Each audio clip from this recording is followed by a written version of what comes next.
Geronimo, Life on the Reservation. It tells the story, the little told story of the famed Benton-Cohi Apache warrior's 23 years as a prisoner of war. Focusing on Geronimo's resiliency, humor, and genius, this new solo show begins its story with the Apache leader's final surrender in 1886. And joining us now is Rudy Ramos, who will be appearing as Geronimo. Thank you for joining us. Well, thank you for having me. This sounds like a really incredible show. Very excited about this. So tell us a little bit about this. This is a one-man show. It's a one-man show that was written by my second cousin, Janelle Merez Hooper, and directed by the brilliant actor Steve Railsback, who played Charles Manson in Helter Skelter, the stuntman in The Stuntman, and Geet in the Ed Gein thing. Okay. He's a wonderful director too.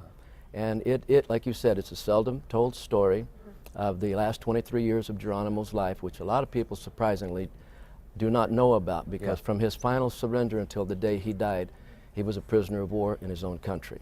Wow. In 3 different military bases: Florida, Alabama, and then the final 15 at Fort Sill, Oklahoma. Okay. Wow. That's the basis of the show. And really what I'm doing, my whole objective from day one has been to give Geronimo a voice he never had. This is his story. It's the other side of the story. Every story has 2 sides. Absolutely. This is his side of the story, based on a book called Geronimo, My Life, which was published in 1906. And that's the last time he's ever had a voice. Really? So, and the idea was put into my head by a local boy, Michael Martin Murphy, who's a singer-songwriter, who's done very, very well. One night in Ventura, California, after one of his concerts, we were talking about Geronimo, and all of a sudden he just said, you know, there's this book that you should read and then write a one-man show, and you should play Geronimo. That was 30 years ago. Wow. Well, I'm the right age, and I've always had that in my head, but I'm not a writer. But talking with my cousin, she said I'd like a shot at it, and she gave me a great script. So is telling Geronimo's story, his side of the story, is that kind of what inspired you to take on this role? Yes. He's never had a voice. I mean, he's just never been able to tell his side of the story. Also, I grew up in Lawton, Fort Sill, Oklahoma, which is where he spent the last 15 years of his life. So as a little boy, he was somebody that I related to, you know, being Latin and you know, all of the injustices that happened to him also happens to women, happens to Latinos, it happens to gays, it happens to everybody at some point in this there's life. a universality to it, absolutely. Yeah, so but it is his story. Sure. It's a wonderful educational tool, aside from being a great show.